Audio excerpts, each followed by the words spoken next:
recording. We're recording the video, show 789, and now we're going to start Audacity. It's the Mike Tech Show, show number 789. Hello, everybody. Welcome to the podcast. I'm your host, Mike Smith. Thank you very much for downloading and subscribing to the show. Please visit the main website at miketechshow.com. You can email me questions and suggestions for show topics at miketechshow@gmail.com.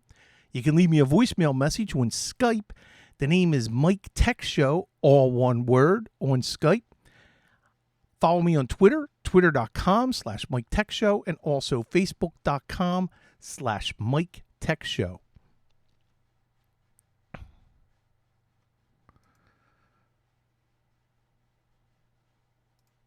This show is brought to you by Instant House Call, robust remote support for IT pros and MSPs, providing unattended and on-demand remote access. Try it free by clicking on the link on my website at miketechshow.com. Use the promo code MikeTechShow for your free 15-day trial. I am in multiple Instant House Call sessions as we speak because the main topic for tonight is the patch that has to be applied to every Windows system fixing the PrintNightmare bug. And let me tell you, we are going to be abusing Instant House Call, my son and I. So thank God we got them and we can remote into everything.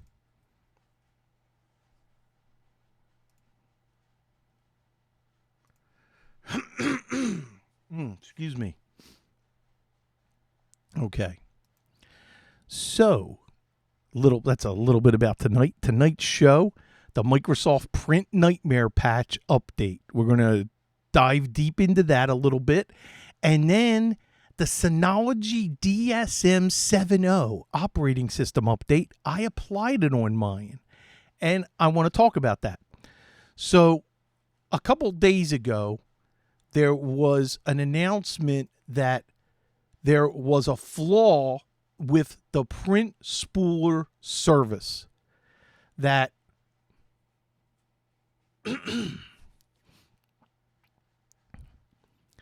according to a Microsoft security update guide, the vulnerability CVE 2021-34527 that affects the Windows Print Spooler service, and this vulnerability exists when Windows Print Spooler service improperly performs privileged file operations. An attacker who successfully exploited this vulnerability could run arbitrary code with system privileges. An attacker could then install programs, view, change, or delete data, or create new accounts with full user rights. So clearly this is very, very bad. And the initial solution, which will be the first link for the show notes, which you don't have to do now, but a couple days ago, we were running around doing some of this. Well, they said, stop the print spooler. Well, you can't. You're not going to be able to print. You can't disable the print spooler. So if you scroll down, there's another option, method 2, which is going into the group policy. And what you could do is go to the computer configuration, administrative templates, printers, and allow print spooler to accept client connections and disable that. So nobody could connect to the print spooler from another system. So at least the one user could print, but that's it. So any print servers or anything like that, forget it. You'd really have to disable the print spooler. Very bad exploit. But today, Microsoft released the patch to fix this.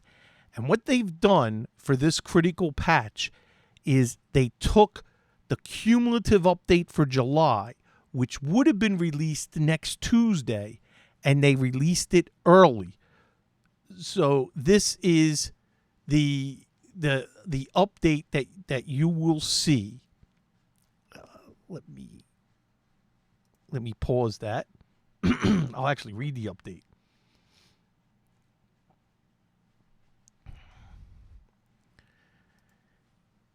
It reads 2021-07 cumulative update for Windows 10. And then it'll give you the version, and the knowledge base article number is KB5004945. So I'm actually doing a couple right now, and I'm going to restart now a system that I'm working on, and I'll minimize that. That's where I just literally read that off. If you click check updates, if it's not listed there in your Windows updates, so you click, the start menu, settings, go to updates and security. A lot of systems we're seeing right now, the update's already sitting there ready to restart or ready to install. If you see it, install it right away. If you don't see it, check for updates. If you still don't see it, look for history of updates previously installed and see if that 2001-07 is there for the cumulative update. It has to come down. I'm finding it tonight a little slower, and I have a super fast connection. I have clients with a fast connection. The Microsoft servers are being slammed.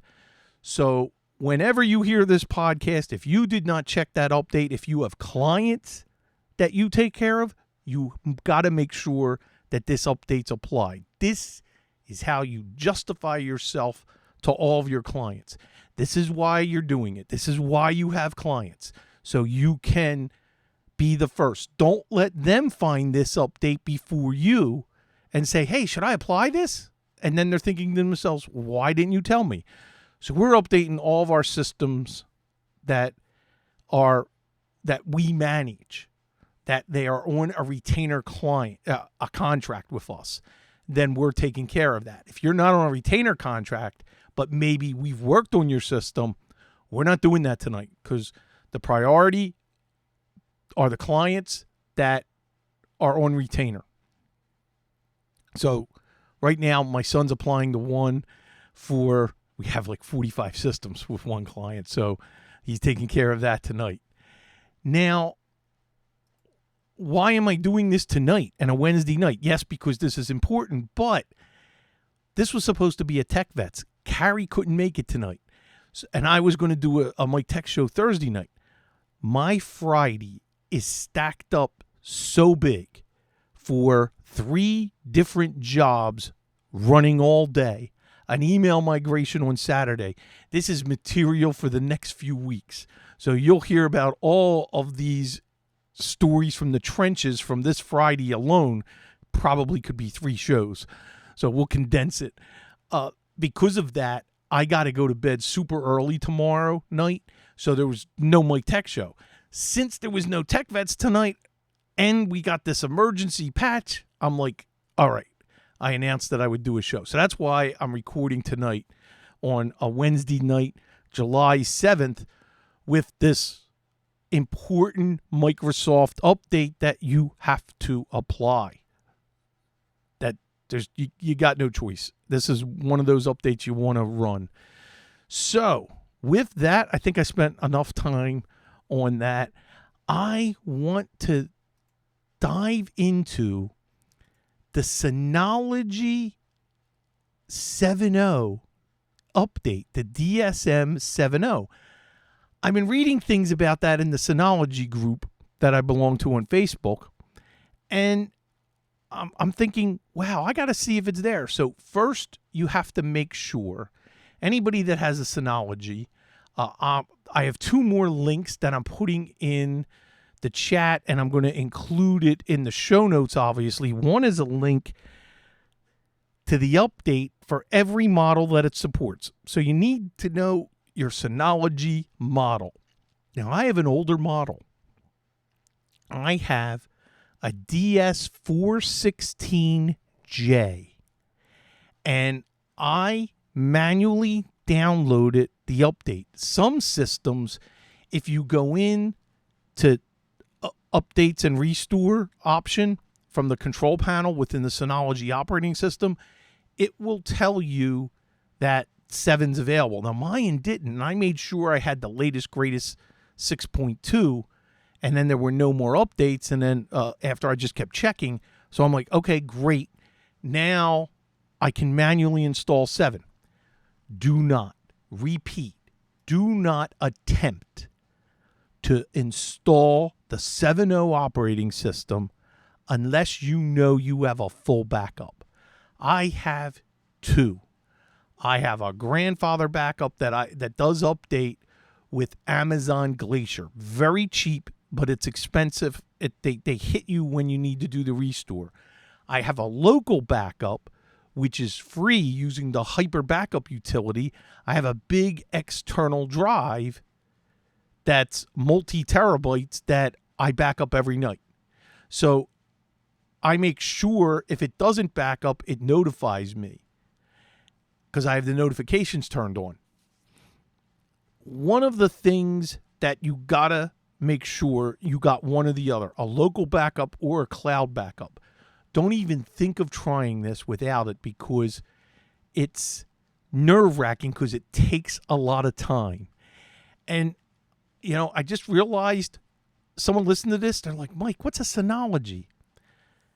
That is a network-attached storage device. So a NAS, N-A-S, network-attached storage. They're like little servers, and they come in all sorts of sizes. I have a 4-bay where it's like RAID 5, but it's not. It's striped with parity, so all my data is striped across the 4 drives, so any drive could go bad, and I could still run limping on 3 drives. That does not replace a backup. That's for fault tolerance just to keep you running. It's not in place of a backup. You want to have a separate backup. Just like if you were going to do a major upgrade, like moving from Windows 10 to Windows 11 or something on your computer, you wouldn't do it without backing up your Windows 10 first. This is a major upgrade to the system. If you feel nervous and you don't do it. Now, the other night I was feeling cocky and said, all right, I'm going to give this a try. And I was fortunate and I was successful. So what is the big deal? Well, it's a great new design. It's got enhanced security. There's a new Photos app. I don't even use the new Photos app. They say it's a more responsive user interface. I don't know about that, but I have a slower box. I don't have all the processing power and memory that you really should have. Have 2 gig of RAM. I think I have 4. You don't want to do this unless you have more than 1 gig. They do recommend that. It's almost like having a Mac-like Windows 11 interface. And I'm going to show part of this article that right now, the refreshed user interface. It's very cool. The only thing they left out is they didn't round the boxes like Windows 11 does. But it does feel more comfortable, more updated, which is definitely nice. Here's what I like. There is a feature that I'm zooming in. It's this active insight. I enabled that. To me, this is the best feature. It's free right now. You have to have your Synology login for the web portal. Here's with this device. It will keep track. It's a cloud service that monitors the status of all your Synology NASs 24/7 and sends real-time notifications of any system abnormalities. Every NAS I manage, I am going to make sure it's part of my Active Insight login. I know this is in beta. They're going to lower the boom and charge for this. I know they are. but I'm going to see how it works right now. And I am, fairly happy with the way this is right now, the way it's working. So let's see how it goes. Let's see if we will pay for the service when it comes out for pay. Let's see. I'm trying to think what else might be new here. That was the picture. New features. Storage Manager definitely got a big facelift and is different. Now, one of the things, it noticed some errors on my drive that I've never had that warning before. So it recommended right away that I do a data scrubbing. I know that sounds bad, but what it will do is check for any errors, move the data off it, and block it so nothing will be written to it. My drives turned out to be fine, so they're all healthy. But I do like the Storage Manager. That and the Active Insight to me was worth the upgrade. They added more layers of security. I'm hoping it didn't break anything for my OpenVPN. I have not tested that. They have this thing now called hybrid cloud support. I haven't tried it. They're expanding its C2 cloud platform with hybrid cloud. Businesses and home users don't want a cloud-based platform, hence why they have a NAS. But external services can provide additional functionality that further enhances the experience. 2 hybrid cloud solutions launched with DSM 7.0. And there's Active Insight, which I love, and then you have Hybrid Share. And they're clearly targeting power users and big businesses for this. This is a really good article that I will have in the show notes that you will be able to link, and it's from Windows Central. And if you're hearing about this NAS for the first time, if you want network attached storage, there's no other option than the Synology. You can have the permissions, the shares. It's like having a real server. You can make it a print server. There are so many things, and there's so many built-in apps that you can download for the Synology. It's tremendous. It continues how to do the update. Now, I went to the page to find my version of the update. I downloaded it. I logged into the NAS. I went to Control Panel, Update and Restore, and I manually performed the upgrade. I pointed to it. It takes 15 to 20 minutes on the first couple stages. It took about 20 to 30 minutes for all of my applications to update. And it will describe exactly what it's doing, exactly what stage it's at. But if you're doing this, you make sure you have a full backup of everything that's on the NAS, and then give yourself an hour, and then get ready for the manual update. Let's see, they discontinued some support with some USB drives, so you want to take a look at that. This article describes a NAS OS update is a lot like Windows, Linux, and other PC operating systems. Running the latest version is always recommended for security and the latest features. Synology did an excellent job with DSM 7.0. Make it feel more responsive on the same enclosure hardware.